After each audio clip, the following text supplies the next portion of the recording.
Bueno, vamos a hablar un poco sobre lo que es el accidente cerebrovascular o ictus isquémicos. Recordemos que el funcionamiento normal de las células cerebrales requiere un aporte continuo de sangre que les proporcione oxígeno y glucosa en concentraciones adecuadas para satisfacer las demandas metabólicas cerebrales. En condiciones normales, el flujo sanguíneo cerebral es de 50 mililitros por 100 gramos de tejido cerebral por minuto y depende de las variables principales, que es la perfusión cerebral y la resistencia vascular. Eh, Cuando se presenta una obstrucción de una arteria cerebral, origina un gradiente isquémico que induce cambios funcionales y estructurales en las células a medida que se reduce el flujo sanguíneo. Esta reducción del flujo sanguíneo puede aumentar dependiendo del evento cerebrovascular y donde se haya presentado. En este caso, podemos evidenciar, perdón, ¿cuál es el infrarrojo? Allá. Que el evento cerebrovascular se puede presentar tanto en arterias cerebrales como en arterias extracerebrales. En este caso, cuando se disminuye el flujo sanguíneo, por ejemplo, 35 milímetros, se observa acidosis láctica. Si es menor a el 30%, hay liberación de glutamato. Cuando está menor de 22 mililitros, hay depresión de ATP y menor a 12 mililitros, hay despolarización. Vamos a hablar un poco sobre la zona de penumbra. ¿Qué es la zona de penumbra? Cuando se presenta el evento cerebrovascular a nivel central, se evidencia la isquemia cerebral. Aquí es donde se ha presentado la obstrucción o la disminución de flujo sanguíneo. Tenemos esta zona que está señalada con flechas, que es la zona de penumbra, que es el tejido que rodea el centro del infarto, que sufre la isquemia, pero que puede ser salvada. Esto puede ser reversible teniendo en cuenta el tiempo de ventana en que se encuentre el paciente. Recordemos que es importante que el tiempo de ventana en nuestros pacientes que presentan un accidente cerebrovascular es necesaria tenerla presente, ya que el tiempo va a ser indispensable para evidenciar qué tantas secuelas va a tener nuestro paciente. En ese caso, tenemos aproximadamente 4 a 6 horas de ventana para poder evitar mayores secuelas en nuestros pacientes. Si no se producen cambios en la irrigación, finalmente la penumbra isquémica culminará en un infarto y por este motivo el objetivo es la revascularización eh, mecánica para salvar la penumbra isquémica. Vamos a ver un video corto sobre cómo se realiza la trombectomía mecánica.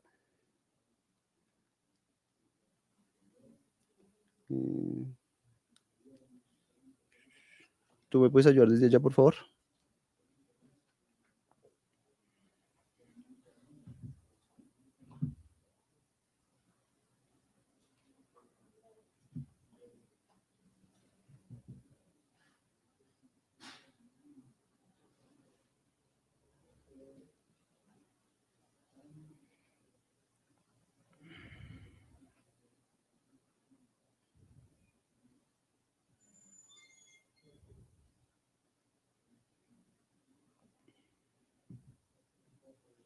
Bueno, quiero aclarar que esto no es propaganda ni estoy haciendo venta de Covidien, sino solamente es por tema educativo. En este caso vemos todo el árbol arterial. Se introduce, ¿puedes pausar un momento, por favor? Un microcatéter, preferiblemente por la arteria femoral, por punción endovascular. Se ingresa el microcatéter y a la vez se ingresa la guía que nos va a llevar hasta donde se encuentra el coágulo. Si avanza el microcatéter,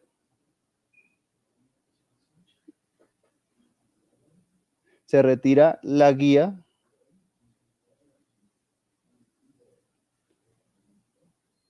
y se avanza el stent que nos va a permitir realizar la extracción y absorción completa del coágulo. Se retira el catéter, se permite la expansión del stent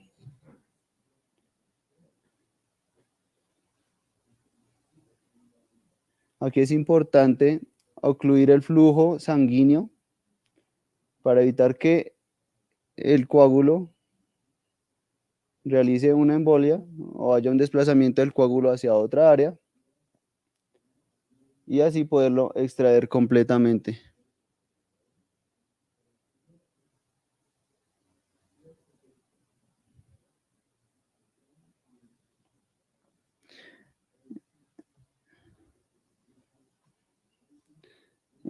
Bueno, ¿en qué pacientes se recomienda la trombectomía mecánica?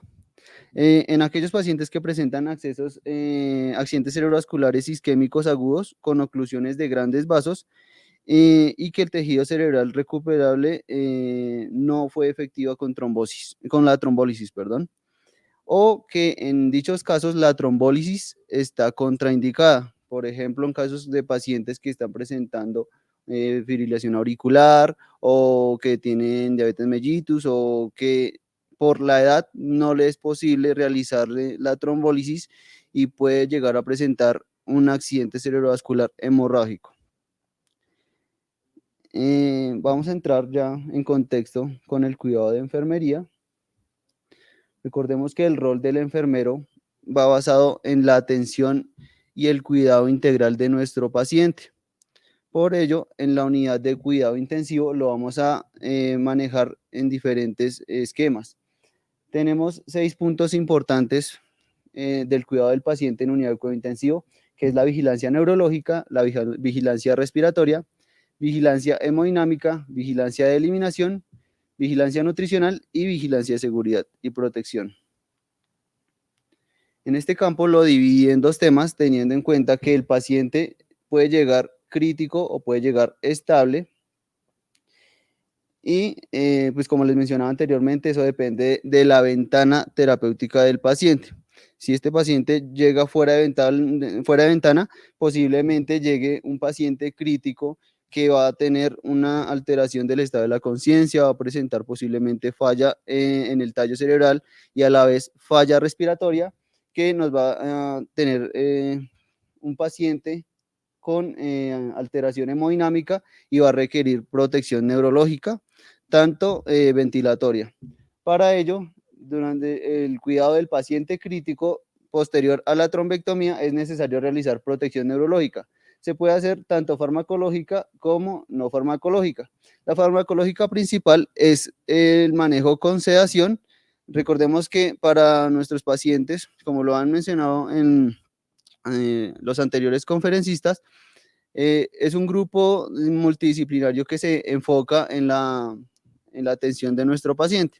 En este caso, con el intensivista se va a buscar la mejor sedación para nuestro paciente para aumentar la sedación y la sedorrelajación de nuestro paciente y así permitir que este cerebro que se encuentra fuera de ventana, que posiblemente esté aumentando la isquemia, posiblemente tenga un cerebro inflamado, por el edema que presentó, por la necrosis o la apoptosis que esté presentando, va a requerir un cuidado especial con los fármacos que le estemos administrando.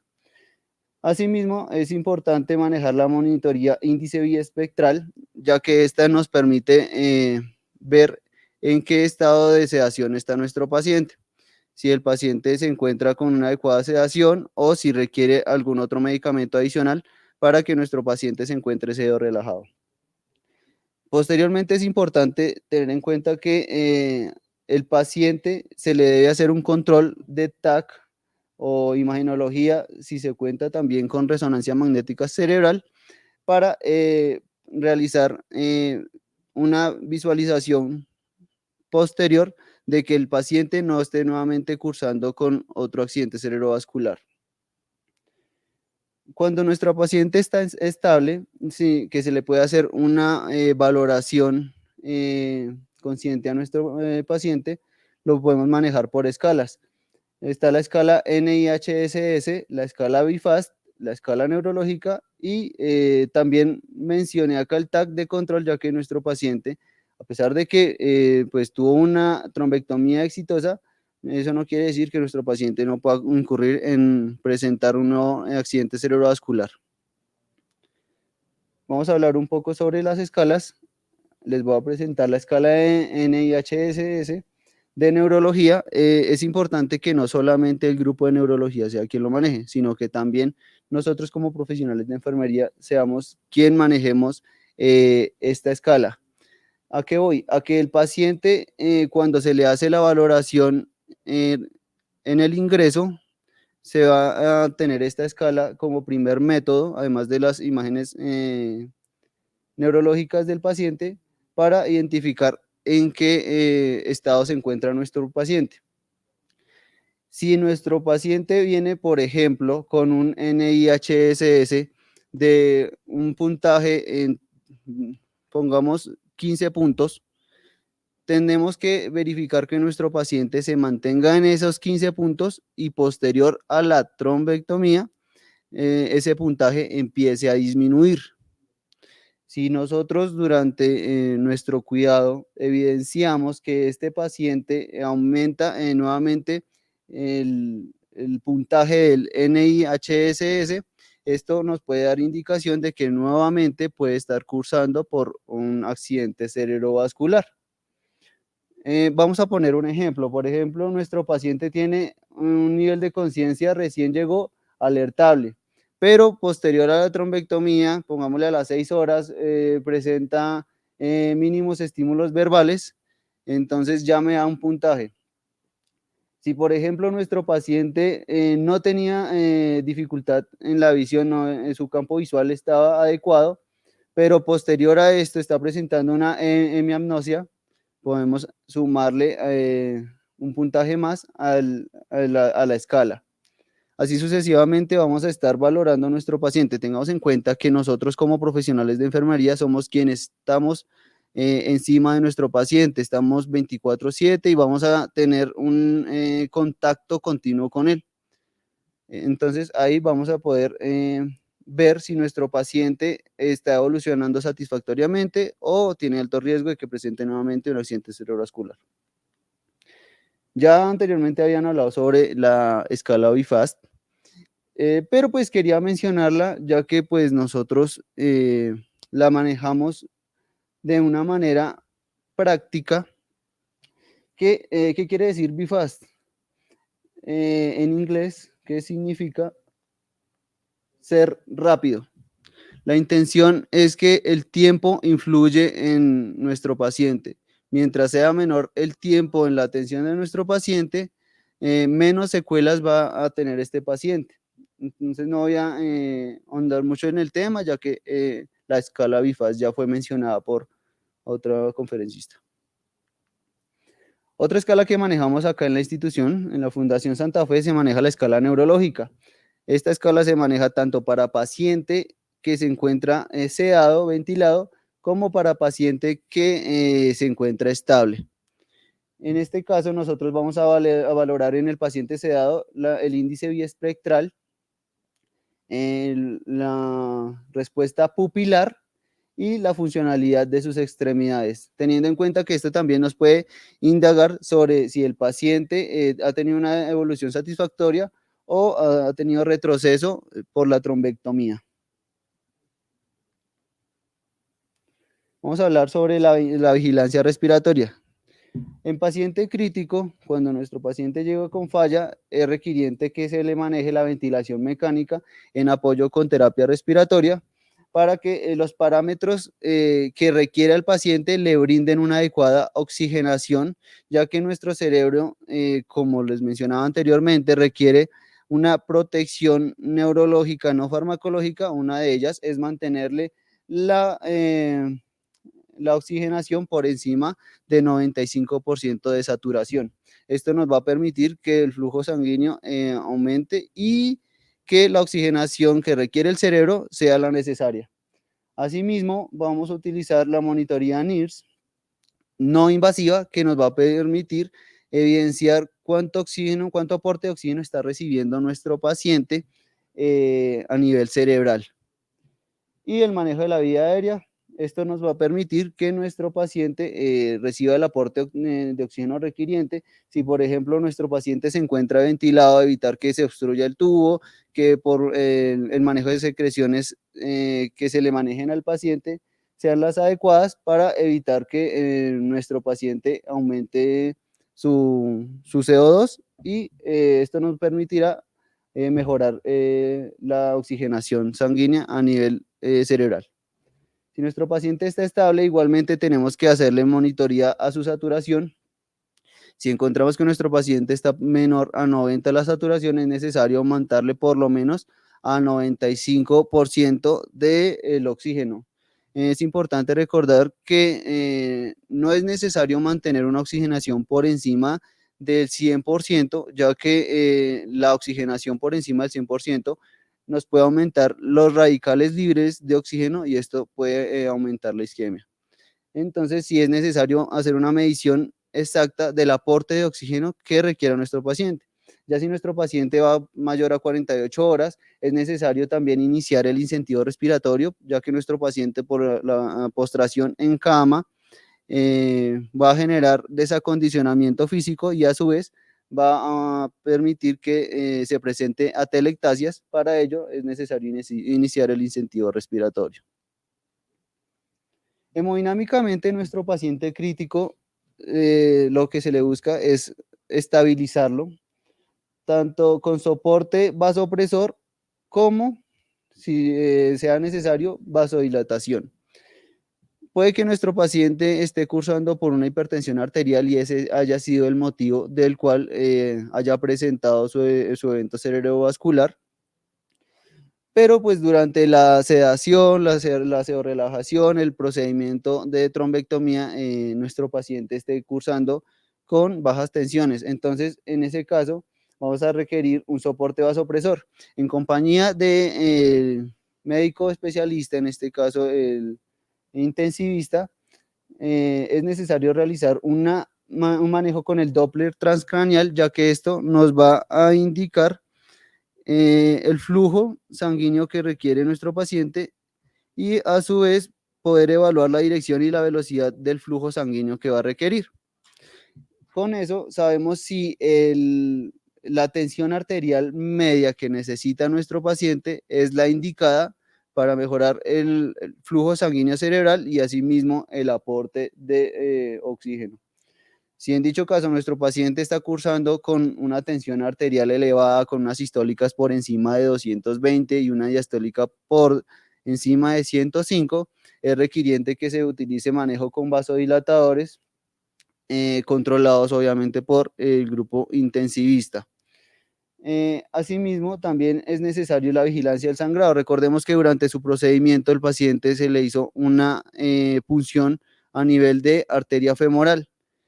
Uno de los cuidados de enfermería que tenemos que tener en cuenta es que la extremidad por donde se haya ingresado debe mantenerse recta por lo menos las primeras 4 horas, no hacer movimientos de esa extremidad y hacer una oclusión adecuada para evitar un sangrado por la arteria femoral. Además que nuestro paciente puede estar cursando por una hipertensión arterial y esto nos puede aumentar el riesgo de sangrado. Importante que si nuestro paciente es un paciente que se encuentra anticoagulado, es un paciente que está cursando con manejo antiagregante, por ello debemos evitar que nuestro paciente mueva la extremidad para evitar el sangrado. Si nuestro paciente es estable, también es posible mantenerle las metas tensionales igual. Esto lo que nos va a permitir es que el flujo cerebral se mantenga adecuado y asimismo se va a recuperar la zona de penumbra.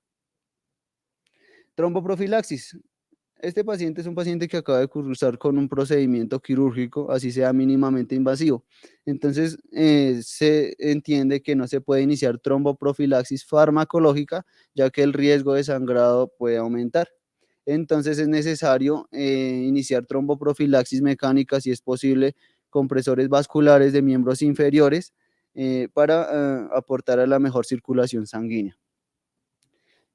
Mencioné también la vigilancia del sangrado, ya que este paciente pues está estable, es un paciente que está consciente y puede moverme la extremidad, entonces es importante educar a nuestro paciente sobre la importancia de mantener la extremidad en una sola posición, recta y con adecuada compresión.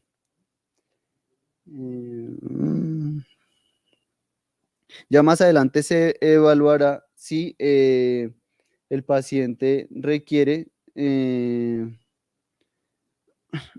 antiagregante o antiplaquetario y asimismo también estatinas, pero pues ya eso lo decidirá por parte del manejo médico.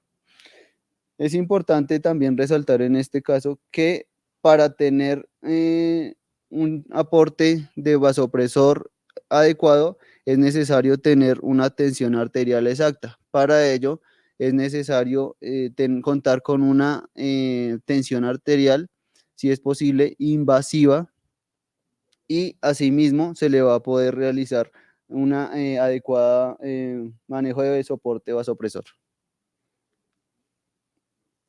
Vigilancia de la eliminación. Hay que tener en cuenta que el principio radiacional de esta intervención consiste en reducir los niveles de hematocrito, ya que la viscosidad de la sangre puede disminuir el flujo y una sangre espesa menos espesa, perdóname, circularía mejor por los capilares y arteriolas intracraneales y perfundiría mejor la zona de penumbra isquémica. Por ello es necesario saber si nuestro paciente es respondedor a líquidos o no y por eso necesitaremos un control estricto de líquidos administrados y líquidos eliminados. Si nuestro paciente está cursando con retención urinaria, vamos a requerir principalmente del paso de una sonda vesical. Tanto en paciente crítico como en paciente estable es necesario llevarle un control estricto de líquidos administrados y eliminados.